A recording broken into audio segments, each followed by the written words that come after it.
Halo bos, selamat petang. Saya Mr. Pang. Hari ini kita kedai pun ada masuk yang kereta ni. Tahun 2020.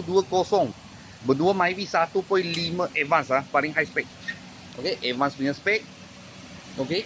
Kereta ni mileage sebenarnya rendah, 50 lebih aja. Tahun 2020. Okey. Full spec lagi. LED daylight. LED, bukan LED daylight, LED. Okey, kalau baru punya baru ada daylight.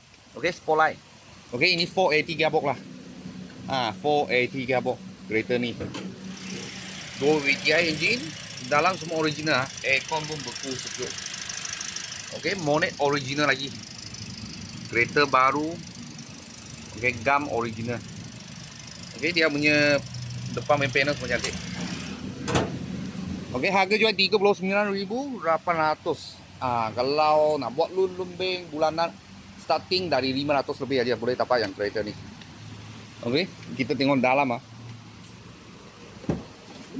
Okey, dalam punya condition macam ni. Fully leather, lepas tu dia ada emergency brake lah sebab dia paling high spec. Function ni memang ada punya. Mileage dia 52,000. Berdua punya service stiker ada sampai Julai tahun 2026. Okey, sini ada mileage dia. Okey, aircon pun sejuk-sejuk, dalam semua cantik lah condition. Warna hitam, fully leather. Okey, belakang. Serupa macam baru lah, Tahun 2020 tahun 2020. Berdua Myvi 1.5 Advance punya spec. Reverse camera semua ada lah. Okey, harga jual 39,800. Dia punya spare tayar bagi sport rim, bagi sport rim.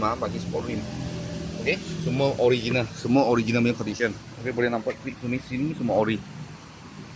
Okey, kalau anda tengah cari satu kereta nak sementara pakai ke atau pakai pergi kerja ke, Myvi memang sesuai. Okey, bulanan pun tak tinggi, 500 lebih aja boleh dapat yang berdua Myvi ini. Mileage pun rendah. Kalau bos-bos kawan-kawan siapa minat, boleh kontak saya, tanya ini kereta masih ada tak. Kalau ada apa murah kita, saya akan video lagi. Thank you bos, thank you.